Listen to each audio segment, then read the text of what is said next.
Hey, good day, everybody. Welcome back to Rocky Mountain Readings, where last week we broke into the new book, Noahides, The Road Toward a Meaningful Life, 38 Spiritual Lessons for a Purposeful and Righteous Life by Embracing the Seven Laws of Noah by Dr. Amnon Hever. And for those of you who are not familiar, Dr. Hever was born in Israel and has spent his adult life involved in education in Israel and abroad. He's the recipient of the Jerusalem Prize for Jewish Education.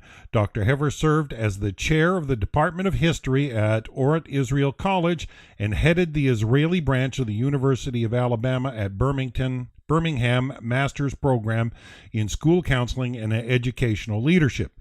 He was also he was also the director of the new Sanhedrin, where he was ordained and granted the title of rabbi. Excellent Jewish scholar for sure, and it's been a joy to get to know him and jump into this book. So we should be finished this by tomorrow, I'm sure, if we make some good ground today. So let's continue with where we left off yesterday, an introduction to the chronology of religions. In the beginning, God created the heavens and the earth was given to man to work and to preserve. Upon Adam and Eve's expulsion from the Garden of Eden, they received 6 commandments from God, one of which was the belief in a supreme God. Upon Noah's exit from the ark after the flood, another commandment was added, the prohibition against eating the flesh of a live animal. In total, the world believed in 7 commandments that were named for Noah, who received the 7th and final one. As the years went by, people began to abandon the belief in God, and the first of those who rebelled against him was Nimrod, whose very name comes from the Hebrew word limrod, to rebel. How is it possible that even during the eras of Adam and Noah, not long after the creation of the world, people already began to abandon their faith in God and worship idols instead? The Rambam provides an explanation for this phenomenon. During the times of Enosh, mankind made a great mistake, and the wise men of that generation gave thoughtless counsel. Enosh himself was one of those who erred. Their mistake was as follows. They said God created stars and spheres with which to control the world. He placed them on high and treated them with honor, making them servants who minister before him. Accordingly, it is fitting to praise and glorify them and to treat them with honor. They perceived this will be the will of God, blessed be he, that they magnify and honor those whom he magnified and honored, just as a king desires that the servants who stand before him be honored. Indeed, doing so is an expression of honor to the king. That was their logic. After conceiving of this notion, they began to construct temples to the stars and offer sacrifices to them. They would praise and glorify them with words and prostrate themselves before them, because by doing so they would, according to their false conception, be fulfilling the will of God. That's how all idolatry errs. Always imagines it's fulfilling the will of God. This was the essence of the worship of false gods, and this was the rationale of those who worshiped them. They would not say that there is no other God except for this star. This message was conveyed by Jeremiah, who declared in chapter 10, verse 7 and 8, "Who will not fear you, King of the nations, for to you it is fitting. Among all the wise men of the nations and in all their kingdoms, there is none like you. They have one foolish and senseless notion. They conceive of their empty teachings as would, i.e., all know that you alone are God. Their foolish error consists of conceiving of this emptiness as your will." Forgive me.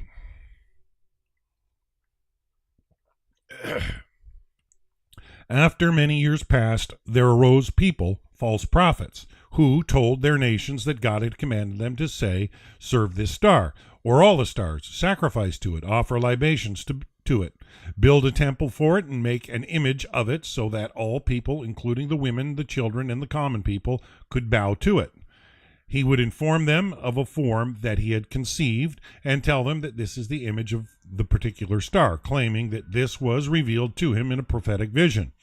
In this manner, the people began to make images in temples, under trees, and on the tops of mountains and hills. People would gather together and bow down to them, and the false prophets would say, "This image is the source of benefit or harm. It is appropriate to serve it and fear it." Their priests would tell them, "This service will enable you to multiply and be successful. Do this and this, or do not do this and this." Subsequently, other deceivers arose and declared that specific star, sphere, or angel had spoken to them and commanded them, "Serve me in this manner." He would then relate a mode of service, telling them, "Do this, do not do this." Thus, these practices spread throughout the world. People would serve images with strange practices, one more distorted than the other, offer sacrifices to them, and bow down to them. As the years passed, God's glorious and awesome name was forgotten by the entire population. It was no longer part of their speech or thought, and they no longer knew him. Thus, all the common people, the women and the children, would know only the image of wood or stone in the temples of stone to which they were trained from their childhood to bow down and serve, and in whose name they swore. The wise men among them would think that there is no God other than the stars and spheres, for whose sake and in resemblance of which they had made these images. The eternal rock was not recognized or known by anyone in the world, with the exception of a few individuals. For example, Enoch, Methuselah, Noah, Shem, and Hever. The world continued in this fashion until the pillar of the world, the patriarch Abraham, was born. After this mighty man was weaned, he began to explore and think. Though he was a child, he began to think incessantly throughout the day and night, wondering how is it possible for the sphere to continue to revolve without having anyone controlling it? Who is causing it to revolve? Surely it does not cause itself to revolve. He had no teacher, nor was there anyone to inform him. Rather, he was mired in Kasdim among the foolish idolaters. His father, mother, and all the people around him were idol worshippers, and he would worship with them. However, his heart was exploring and gaining understanding. Ultimately, he appreciated the way of truth and understood the path of righteousness through his accurate comprehension. He realized that there was one God who controlled the sphere, and he created everything, and that there is no other God among all other entities. He knew that the entire world was making a mistake. What caused them to err was their service of the stars and images, which made them lose awareness of the truth. Abraham was 40 years old when he became aware of his Creator. When he recognized and knew him, he began to formulate replies to the inhabitants of Kasdim and debate with them, telling them that they were not following a proper path. He broke their idols and began to teach the people that it is fitting to serve only the God of the world. To him alone is it fitting to bow down, sacrifice, and offer libations, so that the people of the future generations would recognize him. Conversely, it is fitting to destroy and break all the images, lest all the people err concerning them, like those people who thought that there are no other gods besides these images. When he overcame them through the strength of his arguments, the king desired to kill him. He was saved through a miracle and left for Haran. There he began to call in a loud voice to all people and inform them that there is one God in the entire world, and it is proper to serve him. He would go out and call to the people, gathering them in city after city and country after country, until he came to the land of Canaan, proclaiming God and existence the entire time, as Genesis 21:33 states, and he called there in the name of the Lord, the eternal God. When the people would gather around him and ask him about his statements, he would explain them to each one of them according to their understanding, until they turned to the path of truth. Ultimately, thousands and myriads gathered around him. These are the men of the house of Abraham. He planted in their hearts this great fundamental principle, composed texts about it, and taught it to Isaac, his son. Isaac also taught others and turned their hearts to God. He also taught Jacob and appointed him as a teacher. Jacob taught others, and turned the hearts of all those who gathered around him to God. He also taught all of his children. He selected Levi and appointed him as the leader. He established him as the head of the academy to teach them the way of God and to observe the mitzvot of Abraham. Jacob commanded his sons that the leadership should not depart from the descendants of Levi, so that the teachings would not be forgotten. This concept proceeded and gathered strength among the descendants of Jacob and those who collected around them, until there became a nation within the world which knew God. When the Jews extended their stay in Egypt, however, they learned from the Egyptians deeds and began worshiping the stars as they did, with the exception of the tribe of Levi, who clung to the mitzvot of the patriarchs. The tribe of Levi never served false gods. Within a short time, the fundamental principle that Abraham had planted would have been uprooted, and the descendants of Jacob would have returned to the errors of the world and their crookedness. Because of God's love for us and to uphold the oath he made to Abraham, our patriarch, he brought forth Moses, our teacher, the master of all prophets, and sent him to redeem the Jews. After Moses, our teacher, prophesied and God chose Israel as his inheritance, he crowned them with mitzvot and informed them of the path to serve him, teaching them the judgment prescribed for idol worshippers and all those who stray after it. That's how faith in God became the near exclusive province of the descendants of Abraham, who continued to believe in one God even when the nations had strayed from the path. Things continued that way until the giving of the Torah at Mount Sinai, when God chose the children of Israel to be his people. This earth-shattering event took place in the presence of 3 million people who saw, heard, and experienced God at Mount Sinai. God gave the Torah to the Jews, while the Gentile nations were only obligated in the 7 Noahide laws. The giving of the Torah at Sinai is the absolute proof of the existence of God, who revealed himself to the Jewish nation. Christianity views itself as a monotheistic religion, but the actual practice of the Christian faith does not seem to align with that view. The foundations of Christianity are based on the belief in the Holy Trinity, the Father, the Son, and the Holy Spirit. Add to that the widespread use of statues in Christian worship, and you will reach the conclusion that these forms of worship disqualify Christianity from the category of a monotheistic religion. Although in Christianity God has 3 facets that are identical in essence, each one has its own separate identity and stands alone. Islam is based on the belief in one God and his prophet Muhammad, and it is thus included in the category of monotheistic religions. Judaism believes in Maimonides' 13 principles of faith. The 13 principles of Jewish faith.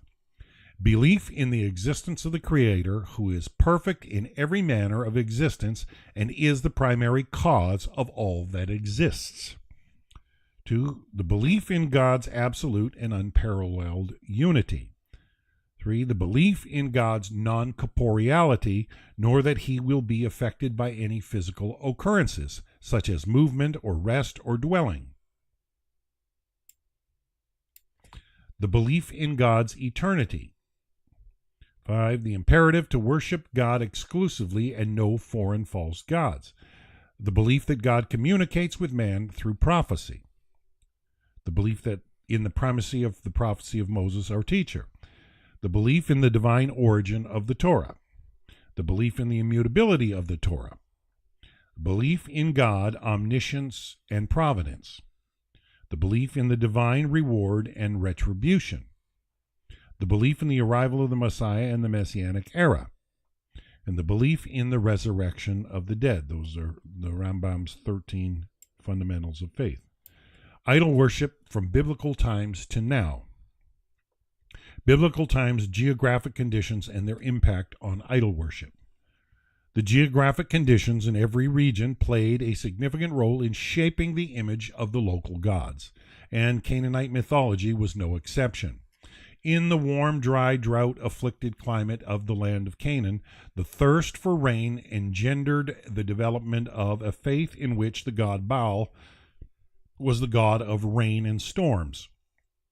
Patron of agriculture, who waters the earth, he was declared the ruling god by the father of all gods, husband of the goddess of the earth Asherah. That's according to Canaanite mythology. After he defeated his brother Yam, god of the seas, and his underlings, the sea monsters, and is locked in a struggle with the god of death, who is responsible for drought and barrenness. He alternates between descending to the underworld and rising back up, a cycle that repeats itself over and over with the help of his virgin sister, goddess of water. With this mythological tale, ancient peoples who were primarily agricultural succeeded in providing a full, plausible explanation for the agricultural cycles and the phenomenon of drought that frequently plagued the land of Canaan. It also provided a way to control and manipulate these phenomena through proper worship of these deities to empower the good gods, namely Baal, Anat, Asherah, and Ashtaroth, and bring about prosperity. In contrast, the land of Egypt was not dependent on rain for irrigation, but on the Nile River. They equated the ebb and flow of the Nile with the death of the god of the dead, Osiris, who sometimes was embodied in the form of the god of storms and rain, Baal, and his resurrection through his sister Isis. The motif of the death of a specific god and his resurrection is a common one among ancient cultures, and as in Canaanite culture, the chief deity who is killed by an evil deity is then saved and resurrected by a goddess who is also his sister. Sometimes a certain god takes center stage in a certain city and is considered the patron of that place, like the god of the moon Nana, who guards Ur-Kasdim, or Baal-Hadad, god of the storms or of the sun, which was worshipped in Bet Shemesh, which literally means house of the sun. Canaanite mythology. The deities in Canaan and the surrounding regions were many and varied.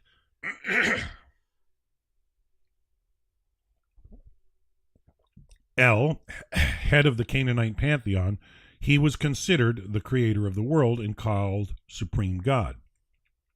Asherah, goddess of earth and fertility, the worship of Asherah involved planting trees, illicit sexual relations, and ceremonial worship in temples built in her honor. Baal, god of storms, rain, and life, at especially difficult times, human sacrifices were offered to Baal.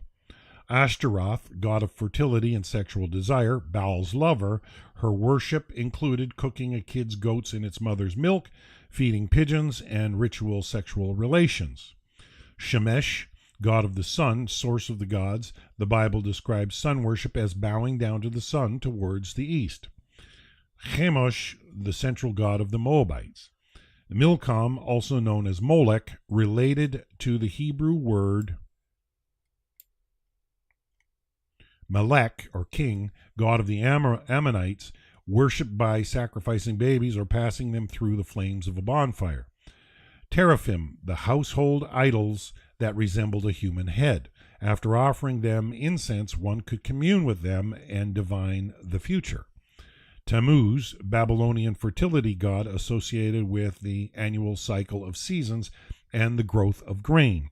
In the summer, at the time when the crops have withered, fires would be lit inside the idol of Tammuz, which was made from metal and was hollow.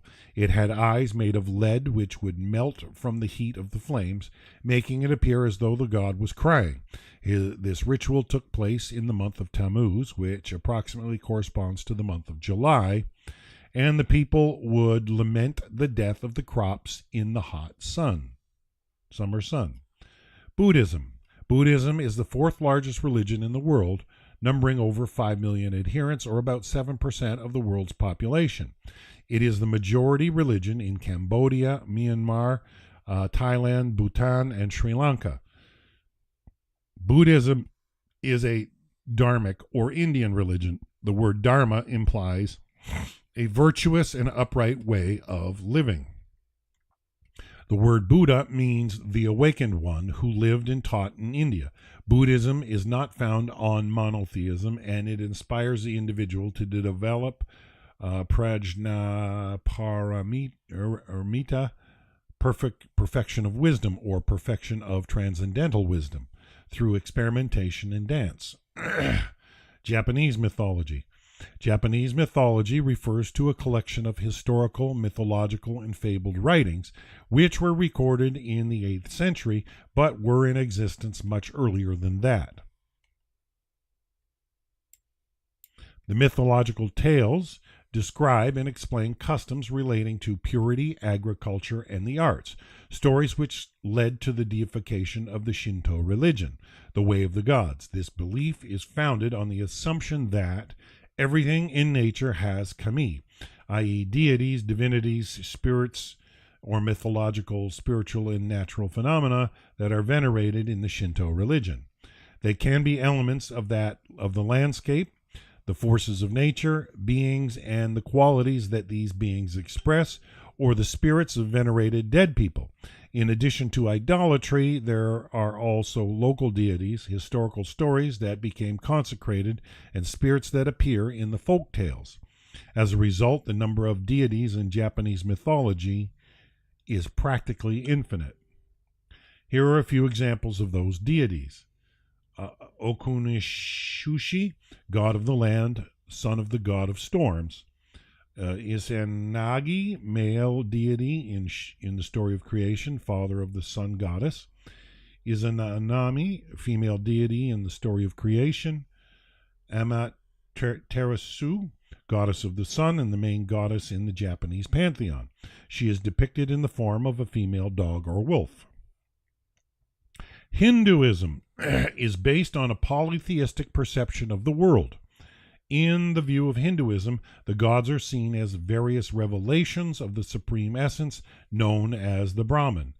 The deities, which are generally considered central to Hinduism, are Brahma, Vishnu, Indra, Kali, and Shiva. Adherents to Hinduism believe in the philosophy espoused in the most ancient Hindu scripture, the Veda. The major philosophical underpinning of the religion is the theory that man's nature is divine, God is the Brahman, the spiritual essence that exists inside every single body. Veda is the search for self-recognition and spiritual independence. The Vedas profess that man does not need salvation and he is never doomed. In the worst case, man can live without awareness of his true nature and eternal guile. The Vedanta, end of the Vedas, recognizes that man can reach the divine in many different ways. Any legitimate method of spiritual practice can bring him to recognition of his true essence. The Vedanta preaches respect for all religions and encourages tolerance for other faiths. Major deities: Brahma, the creator, consort of Saraswati, the goddess of knowledge. Vishnu and his wife Parvati Sakti, power, goddess of life. Or Shakti, power, goddess of life. And Kali, god of death. So what's so terrible about idol worship? By Zvi Freeman. Forgive me, folks. I'm just getting lots of pings.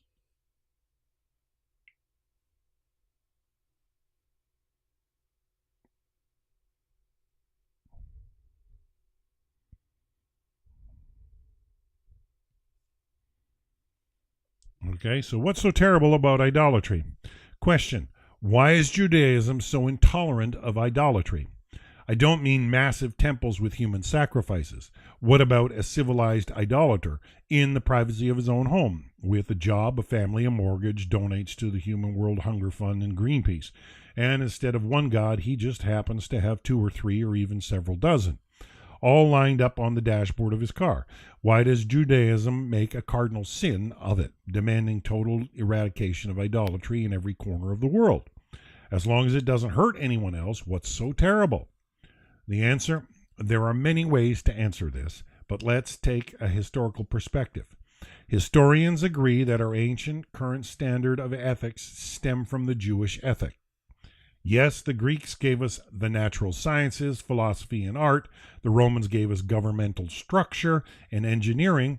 From the Persians, we have poetry and astronomy. From the Chinese, paper, printing, gunpowder, acupuncture, and more, philosophy, and so on. But the historical fact is that all those cultures and all the other unmentioned cultures sustained and even glorified attitudes and behaviors that today we universally find abhorrent. Today, if you dispose of your unwanted infants, practice pederasty, set humans to kill each other for sport, ignore the rights of those lower than you on the social ladder, and refuse to acknowledge any social responsibility to the poor and the unhealthy, and can't wait to run to war against the nation next door, you are a barbarian. You may have made a wonderful citizen of Athens or Rome, but today no club will take you. Where did those values come from? There's only one source historians can point to, Torah, and the same for universal education and the idea of world peace. Now, this gives any scholar a meaty problem to solve. History is generally seen as something of a wild and diverse forest, where one thing grows from another. Seeds fall and sprout, trees branch out and flourish, and then fall and nurture mushrooms off their rotting wood. All the vegetation and creatures of the forest share the same air, water, and soil, and no creature exists alone. So, too, one civilization arises out of the mud, branches out, and falls to become the breeding ground of the next. Ideas move about in perpetual metamorphosis as they pass through the filters of variant cultures. Whatever is, was, and will eventually pass. All except for the Jews, entirely out of context with an ethic that had every nation calling them crazy and absurd. Ever radical, always out of step, definitely not part of this forest, and in the end, their ethic wins. There's got to be some explanation. First of all, where did they get these weird ideas? And telling me that the Almighty God snatched them out of slavery and dictated it all to them doesn't work. It's true, but it's not enough, because human beings can only hear that which they know already. There had to be something there from before. The classic answer is that once there was a man named Abraham from the Ur of Chaldees, the original seat of civilization. He came up with this standard through his own maverick genius. Of course, being ingenious, brave, and dissident wasn't enough. His task also demanded the tenacity and conviction to raise up a generation that would carry on this idea. Swimming upstream against all odds of the dominant society, and then over many ages, this ethic proved itself as the most effective backbone of a sustainable society. I don't think so. Now tell me, does any rational scholar really believe such a scenario? No. In fact, the version supported by the Talmud and described in detail by the Rambam is far more believable. The ethic that Abraham presented to the world had been there from the beginning.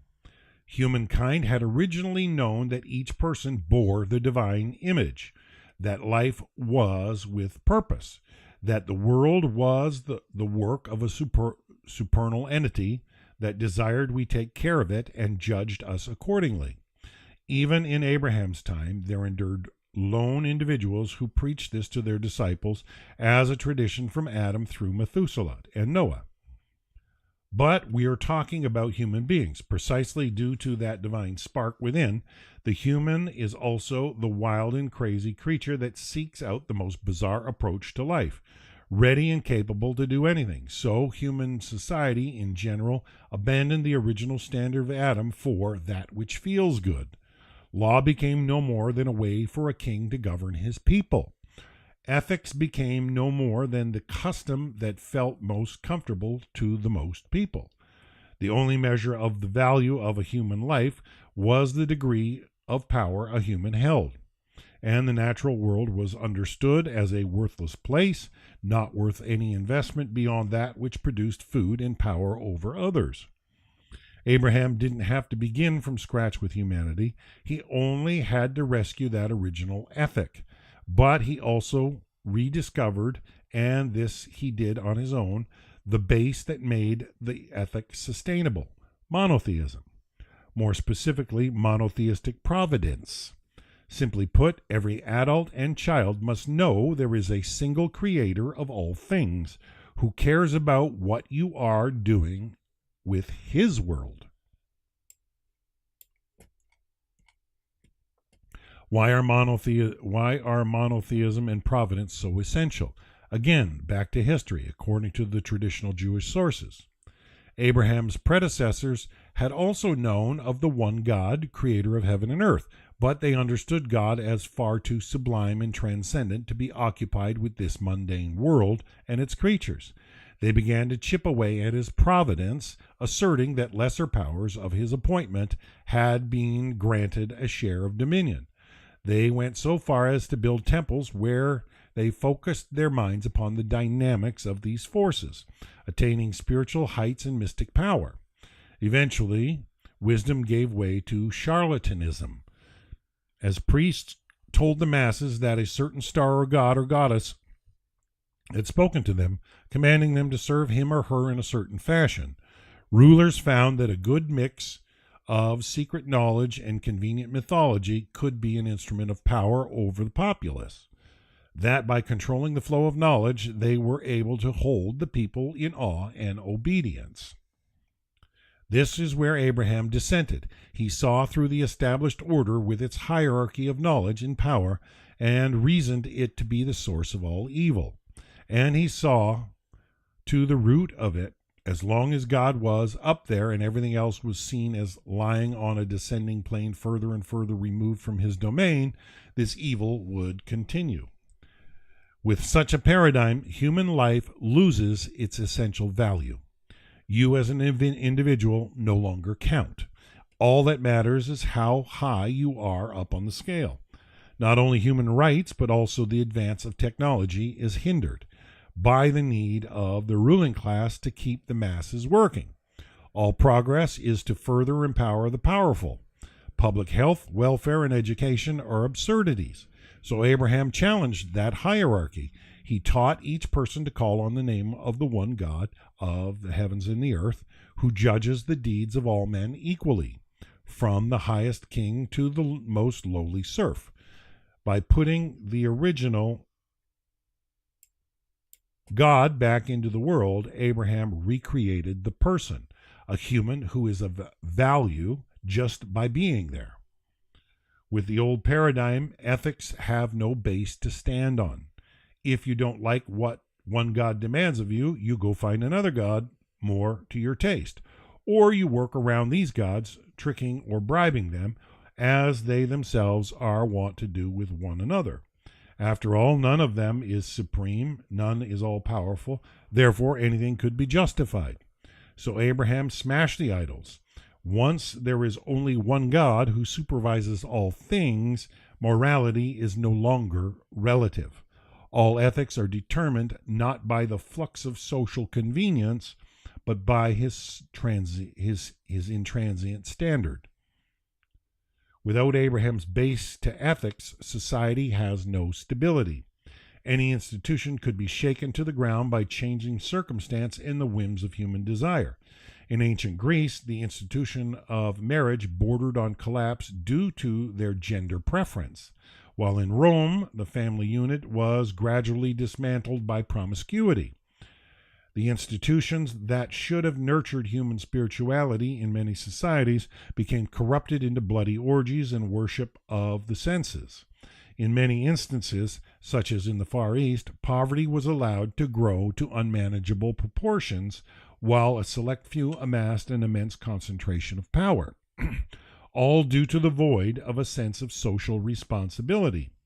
In our day and age, with the origin of species attributed to the mystical gods of chance and natural law, the most horrid crimes against humanity were committed, and the very biosphere is now threatened. Only once the building blocks of society stand upon the solid ground of the one who created everything in the first place can a sustainable society develop. Very huge point. Truth be told, Abraham's message also began to perish with time. It wasn't until monotheistic providence transcended to the realm of ideas and became the real-life experience of a people that it was truly able to stick. And that is just what happened at Mount Sinai, when Abraham's descendants came face to face with marching orders directly from above. The concept of a mitzvah entered the world, something you do because God wants it done. And that basis has proven eternally resilient. As for the rest of the nations, as the Rambam writes, they were also commanded at Mount Sinai to keep the 7 mitzvahs of Adam and Noah, which included the prohibition against polytheism. Today we are witnessing the most dramatic results of Abraham's strategy in action. Our progress in the last 500 years to the point of the current empowerment of the consumer with technology and information only became possible through the rise of this ethic. In a polytheistic world, this could never have occurred. It was only once the people of Europe began actually reading the Bible and discussing what it had to say to them that the concept of human rights, social responsibility, the value of life, and eventually the ideal of world peace took a front seat in civilization's progress. And it is only such a world that could have developed public education and health care, old age pensions, telephones, fax machines, personal computers, the internet, environmental design, and nuclear disarmament. We are too much part of the flow to recognize this. The balance or the blanket of darkness that endures, fighting it to its last breath, preoccupies our mind. But if we could travel back in time and describe to the Jews of the past ages the world we have today, a world that values life, world peace, individual rights, freedom of expression, literacy, knowledge, and compassion for those who have less, that Jew would undoubtedly respond wide-eyed, "You mean it is the days of the Mashiach?"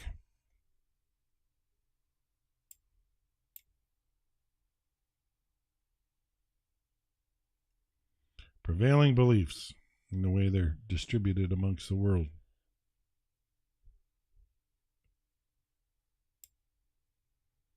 Abraham, patriarch of the Jewish nation, from idol worship to monotheism. The patriarch Abraham, father of the Jewish nation, recognized the existence of one God, creator of the world, spread belief in God throughout the world, opposed the widely accepted heretical beliefs, and clung to God. The sages explained that he is called Abraham because the Hebrew, because the entire world was on one side and he was on the other side. The word Hebrew comes from the same root as the word for side, Hever.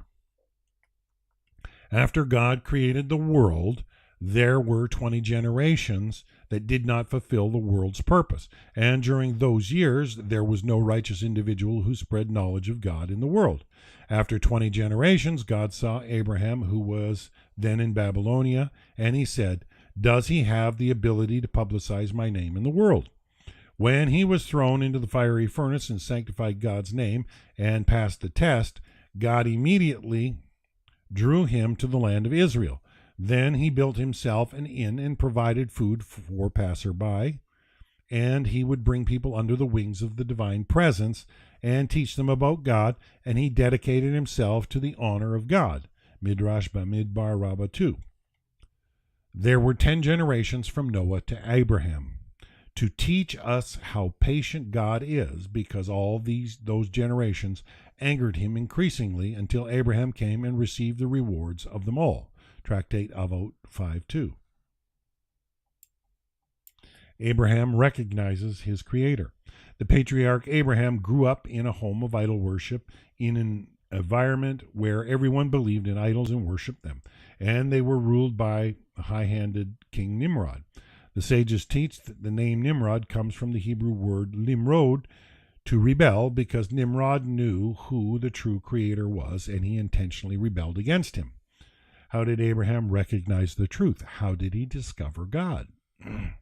By searching for truth, Abraham's fierce desire to uncover an unvarnished truth led him to discover the true reality, even within the sea of falsehood that surrounded him. The sages say, in the morning when Abraham saw the sun rising in the east, he thought, that must be God, that is, the king who created me, and he prayed to the sun all that day. In the evening, when he saw the sun set and the moon rise, he said, well, this deity also must rule over the sun that I worship during the day, because he has overpowered him. And he prayed to the moon all night. In the morning he saw the darkness give way to light rising from the east. He said, all of these powers must have a king who rules over them and controls them. When God saw Abraham's desire to know, he revealed himself and he spoke to him, the Zohar says in 186:1. When the patriarch Abraham looked and examined and investigated and understood and engraved and cut and refined and created, and he succeeded in finding what he was seeking. Then the master of the universe, blessed be he, revealed himself to him and drew him close and kissed him on the head. And he called him my beloved, and he made a covenant with him and his descendants. That's at the end of Sefer Yetzirah. Abraham went to the study house of Shem and Hever to study Torah, and over the years he became incredibly wise in Torah, and he knew all of the Torah. Likewise, God made Abraham's 2 kidneys into 2 fonts of wisdom, and they would give him understanding, advise him, and teach him wisdom. That is how Abraham knew and observed all the commandments, even the commandments that the sages established throughout the generations. Midrash Bereshit Rabbah 64:4, Tractate Yuma 28b, and Avot de Rabbi Nathan 32:1. The first test, the test of faith at Ur Kasdim. Terah, father of Abraham, was an idol maker. Once he was away traveling, and he asked Abraham to sell his idols in his shop while he was gone. When a customer came to purchase an idol, Abraham would ask him, "How old are you?" And the man would reply, "I'm 50 or 60 years old." Abraham would say to him, "Woe to this man who is 60 years old, yet he wishes to bow down to an idol that is 1 day old." The man would be ashamed and leave. Once a woman came with a bowl of fine flour, and she said to Abraham, "Take this and offer it to the idols." Abraham tried to convince her like he had convinced others, but she would not budge. She put down the bowl and left. What did Abraham do? He took a club, broke all the idols, and tied the club to the hand of the biggest idol. When Terah returned to his shop, he was shocked at what he saw. "Who did this to them?" he asked. Abraham cunningly replied, "I will hide nothing from you, father. A woman came with a bowl of fine flour and told me to offer it to them. I gave it to them, and they began to argue. This one said, 'I'll eat first,' and that one said, 'I'll eat first.' Then the biggest one got up, took the stick, and smashed all of them." Terah was incensed, and he said, "What are you mocking me? Why are you mocking me? Are they sentient at all?" Abraham said to him, "Let your ears hear what your mouth speaks." His father was infuriated, and he took his son and handed him over to Nimrod. Nimrod told him, "Bow down to the fire." Abraham told him, "If so, we should bow down to water, which overpowers fire and extinguishes it." Nimrod told him then, "Bow to water." Abraham said, "If so, we should bow to the clouds, which can carry water." Nimrod told him, "Then bow to the clouds." Abraham replied, "If so, we should bow to the wind, which disperses the clouds." Nimrod told him, "Bow to the wind." Abraham said, "If so, we should bow to man, who can withstand the wind." Nimrod saw that Abraham was taunting him and said, "You are a big talker. I only bow down to fire, and I will cast you into it. Let the God you bow down to come and save you." From Bereshit Rabbah 38:10. A call went out throughout the city. Anyone who is among Nimrod's followers should bring a load of wood to prepare the furnace for Abraham the rebel. The people amassed wood for 40 days, and they collected it in a certain village that afterwards came to be called Ur Kasdim. In that village there was an enormous oven, and when they had gathered enough wood, they lit it and let it burn for 3 days and 3 nights. It was so scorching that all the people in the village were hot, and they ran away from the village. Tens of thousands of people gathered at the village, men and women from all over the world, to see how the rebel would be put to death. Among the audience were 45,000 princes, 80,000 warriors, and 60,000 sword bearers. One of the dignitaries was honored with casting Abraham into the fiery furnace. When he got a little closer to the fire, flames leapt out of the furnace and burned the dignitary. Other dignitaries tried to throw Abraham into the fire, but anyone who tried was immediately burned, until many people were burned and Nimrod didn't know what to do. The Satan appeared in the form of one of the king's ministers, and he said that he had the power to throw Abraham into the furnace from a distance. He asked them to bring boards, ropes, and nails, and they fashioned a sort of weaving machine, which is operated from a distance. They tested the machine 3 times by placing a large rock in it and tossing it into the fire. When the machine proved effective, they tied Abraham's hands and feet and placed him in the machine to throw him into the fire. The Satan then came to Abraham, and he said, "If you want to be saved from this fire, bow to Nimrod." Abraham replied, "God shall denounce you, O Satan." Abraham's mother, who was named Amathli, came and he said, "Please, bow to Nimrod and save yourself." He said to her, "No, mother, that Nimrod's fire will eventually be extinguished, but the fire of hell will burn forever." And they flung Abraham into the fiery furnace. Instantly there was a great commotion in the heavens, and the angel Gabriel said to God, "Master of the universe, I will go descend and cool the fire and rescue the righteous Abraham from the fiery furnace." God told him, "I am singular in my world, and he is singular in his world, because he stands alone against the entire world. It is fitting for the singular to save the singular." Therefore God himself went down and he saved him. Tractate Peshahim 11a. God cooled the fire, and Abraham was walking around inside the fire. When Nimrod saw that, he immediately gave orders to remove him from the fire. But no one could take him out, and anyone who attempted to get a little closer to the fire was immediately burned by the blazing heat. That's when Nimrod surrendered and cried out to Abraham, "You who are a loyal servant of the great God of heavens, blessed and true, come out." Abraham came out, and he stood before Nimrod, and the entire crowd that was there bowed before Abraham.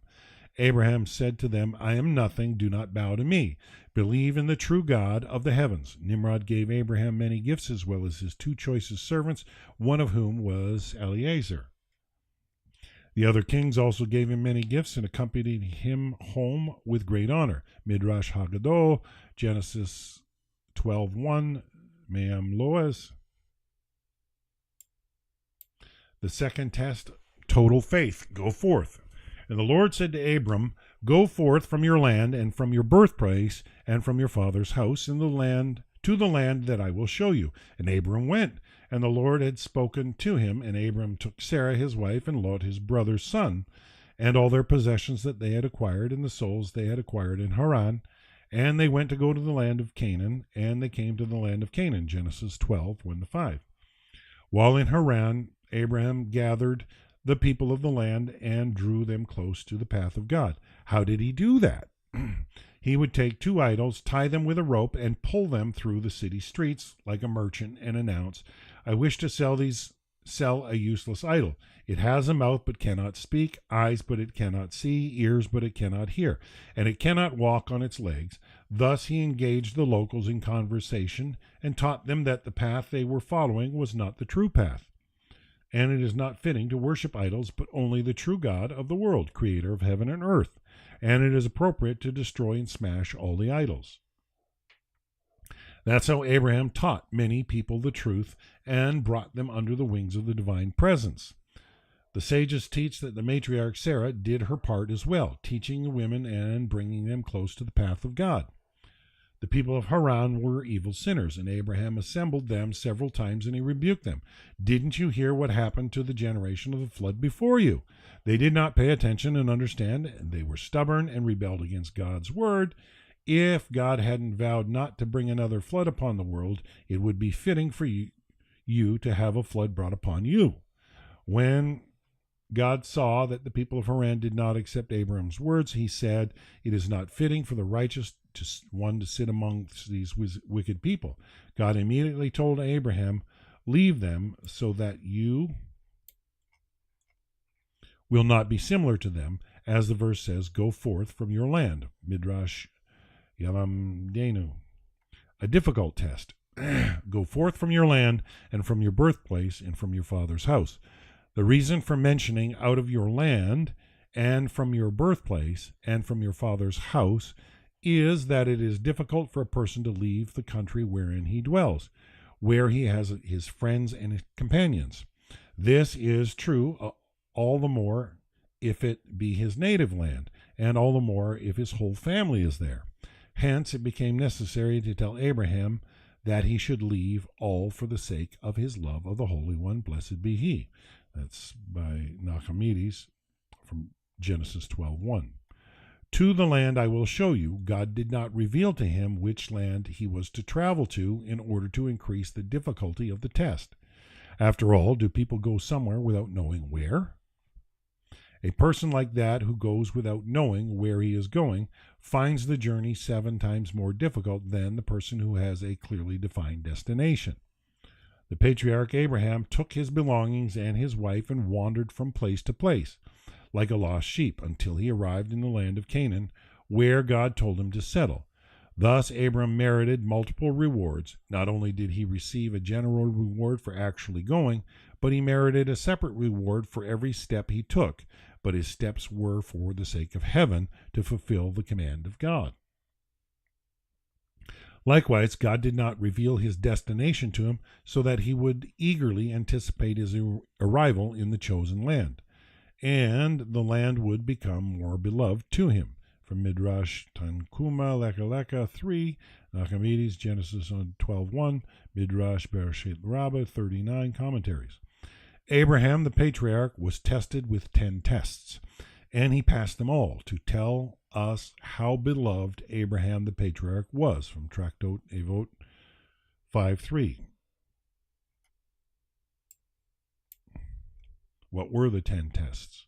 Kasdim, go forth from your land, the famine in the land of Canaan, Sarah's abduction by Pharaoh, Abraham was purchased by the 4 kings, or pursued by the 4 kings, the covenant between the parts, circumcision at the age of 99, Sarah's abduction by Abimelech, sending away Hagar and Ishmael, the binding of Isaac. Those are the 10 tests of Abraham.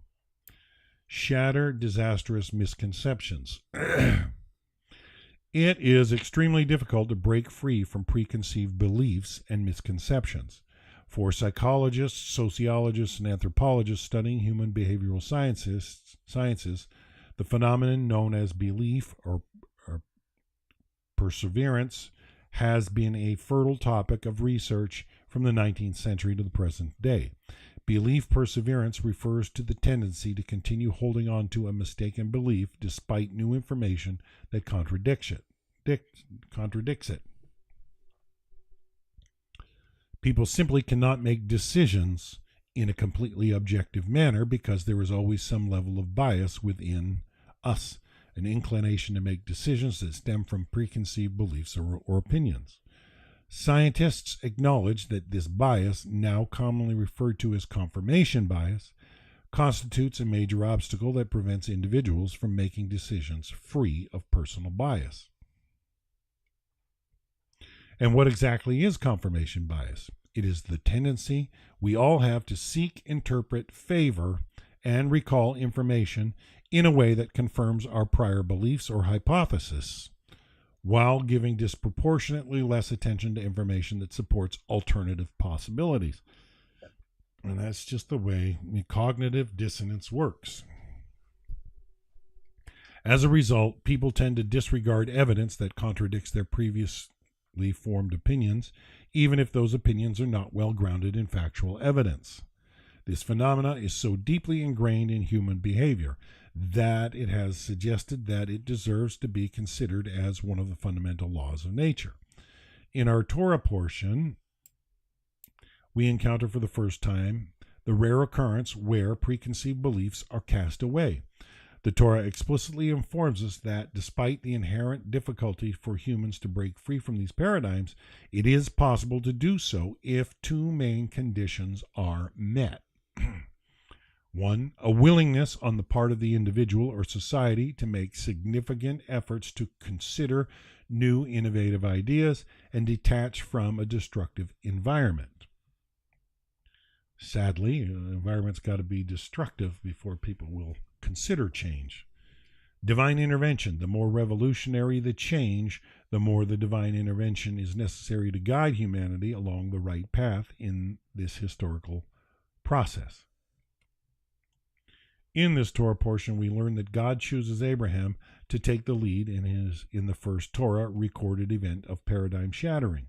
However, for this to succeed, Abraham is required to remove himself from the environment that prevented him from breaking free of these misconceptions. At the beginning of the Torah portion, God tells Abraham, "Go forth from your land, from your birthplace, and from your father's house to the land that I will show you," from Genesis 12:1. The Malbim, a prominent 19th century Bible commentary, explains, God told him that the purpose of leaving his land was to distance himself from their corrupt opinions and deeds, since a person acquires character traits and attributes. A, from his land through its climate and its natural tendencies. B, from his city or birthplace through its customs and behavior. And C, from his father's house. God instructed him that together with the physical departure, there should also be a mental departure, i.e., separation from the destructive temperament of his land, the customs of his birthplace, and even the love of his father's house. Indeed, after God's commandment to detach from this destructive environment, Abraham arrives in the land of Israel. In this fashion, he fulfilled the second condition that we listed. The Torah then relates that with God's guidance, Abraham began the arduous task of eradicating three misconceptions. Misconception 1, the land of Israel will remain permanently under the control of the Canaanites. In the story of Noah, we are told that after the flood, the nations that descended from Noah's three sons, Shem, Ham, Japheth, began to settle and control their respective allotted portions in the land. However, regarding the descendants of Canaan, the son of Ham, we read, "The border of the Canaanites stretched from Sidon toward Gerar, as far as Gaza, down toward Sodom, Gomorrah, Admah, and Zeboim, as far as Lasha," Genesis 10:19. This indicates that the Canaanites were busy conquering the land from Shem's descendants, despite the fact that the land was originally allotted to Shem when Noah divided the earth among his sons. Rashi on Genesis 12:6. Against this backdrop, Abraham walks through the land and indeed sees that the Canaanites were in the land. In spite of this situation, God appears to Abraham and says, "To your descendants I will give this land," from Genesis 12:6 and 7. God tells Abraham to internalize the following message, despite the current state of affairs. His descendants, the chosen nation, will inherit the land of Israel. Misconception 2. To maintain peace, we must compromise and relinquish full ownership of the entire land of Israel as part of peace treaties and other agreements. Abraham tries to maintain peace with his nephew Lot and Lot's entourage, who were not included in God's promise to Abraham, yet attempted to seize the land nonetheless. The Torah recounts, "And there was strife between the herdsmen of Abraham's livestock and the herdsmen of Lot's livestock, and the Canaanites and the Perizzites were then dwelling in the land. So Abraham said to Lot, 'Please, let there be no strife between me and you, and between my herdsmen and your herdsmen, for we are brothers. Is not the whole land before you? Please separate yourself from me. If you go to the left, I will go to the right, and if you go to the right, I will go to the left.' Lot chose for himself the entire plain of the Jordan, and Lot journeyed eastward. Thus they separated one man from his brother. Abraham dwelled in the land of Canaan, while Lot dwelled in the cities of the plain, pitching his tents as far as Sodom." Genesis 13:5-12. Abraham's attempts to arrange for peace now and relinquish claim to parts of the land did not succeed. After the separation, God speaks firmly to Abraham. "Raise your eyes and look, for all the land that you see I will give to you and your descendants forever. Arise, walk through the land, its length, its breadth, for to you I will give it." Genesis 13, verses 14-17. Looking back over 3,000 years of Jewish history, we can rephrase this as follows. "Abraham, my son, perhaps you misunderstand. The entire land is yours and your descendants. Agreements with other nations will not help. Know that any attempt to bypass the divine promise will lead to wars and suffering on the personal and national level." This is not my personal commentary on God's message. The Torah makes it perfectly clear, because immediately after this dialogue, the Torah relates that a great war unfolds, an enormous regional conflict known as the war between the 4 kings and the 5 kings. According to our sages, the intent of the four kings was to rebel against God, destroy Abraham's family, and seize the land. They brutally attacked the surrounding nations, including Sodom and Gomorrah, and captured the inhabitants of the city, including Lot and his family. Abraham was forced to launch a counterattack. He pursued them and succeeded in driving them out. He also succeeded in freeing the captives. After this great victory on the battlefield, Abraham's greatness was acknowledged, and he was honored as royalty. The Midrash related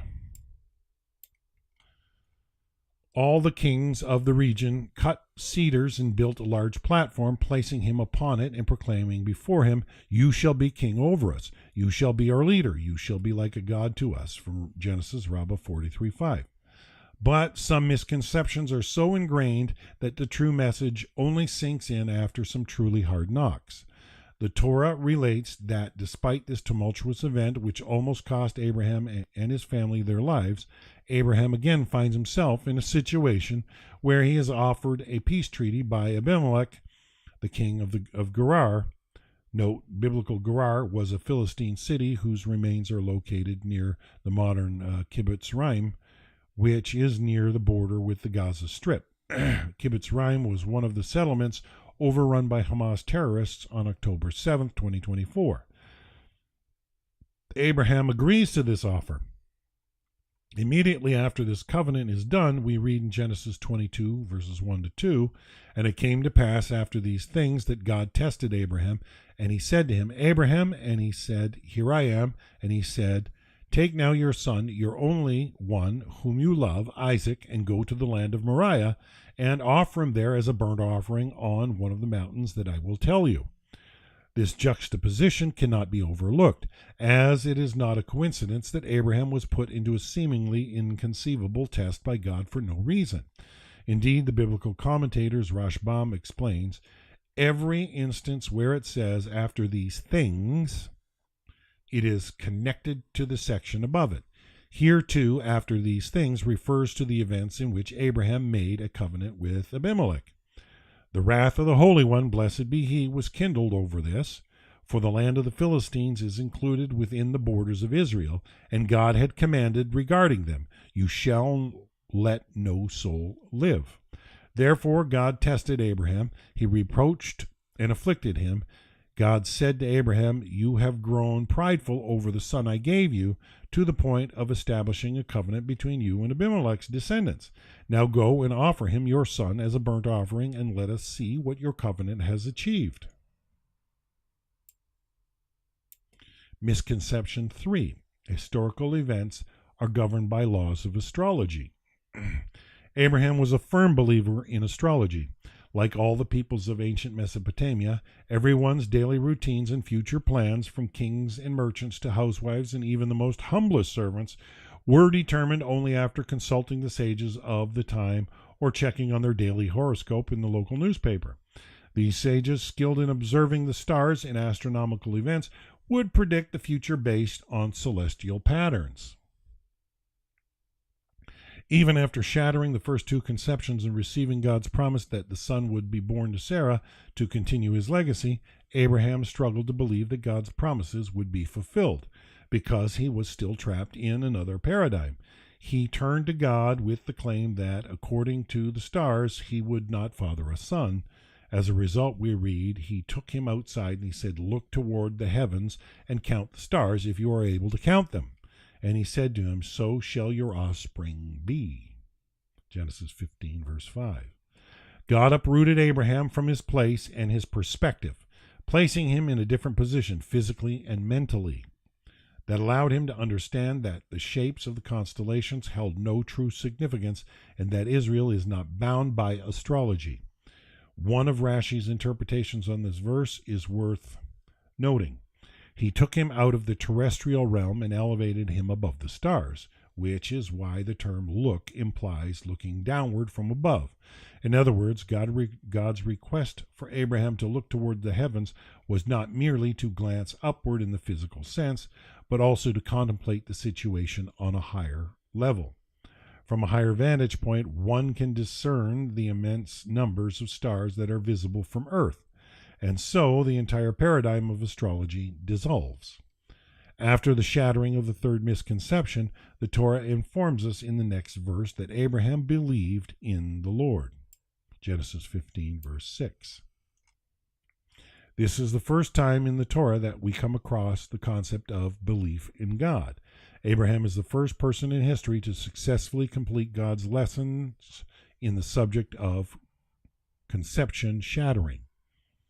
Humanity has now ascended to the level of believers in God. And what about the people of Israel? There is a well-known saying by our sages, the deeds of the forefathers are a sign for the children. Will the people of Israel also need to undergo lessons in conception shattering? It seems that they will. Let us return to the verse mentioned earlier. He took him outside, and he said, look now toward the heavens and count the stars, if you can count them. And he said to him, so shall your offspring be.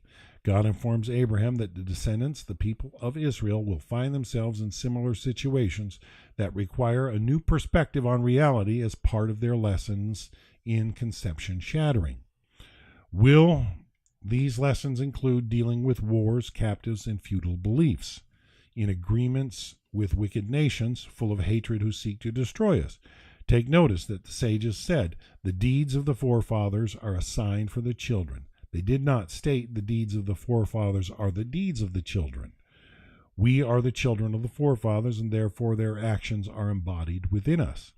We have the ability to learn from their deeds and internalize their messages.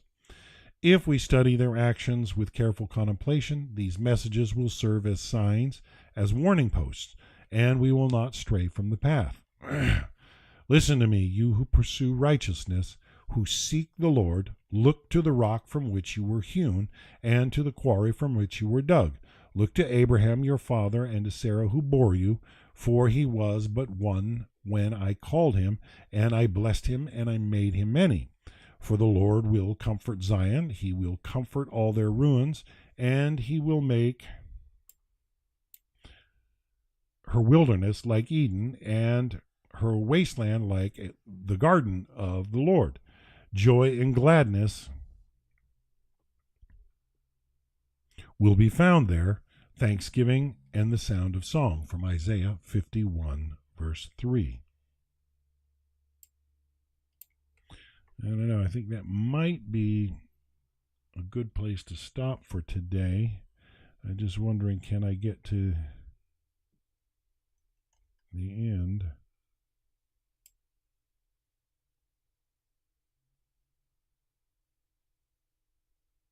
I think so tomorrow.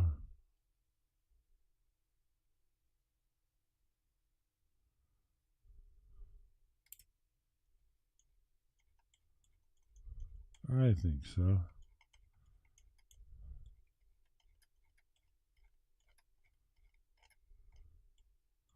All right, so tomorrow should be our last day in this book, and we'll come back tomorrow and we'll continue with Between Jews and Gentiles. So hopefully you're enjoying this unique book, Noahides, The Road Toward a Meaningful Life, and I look forward to hearing Dr. Hever's explanation on how this summarizes for Noahides. Should be exciting. So join me tomorrow. We'll be back with Rocky Mountain Reading. So till then, have a wonderful, wonderful day, everybody. Bye for now.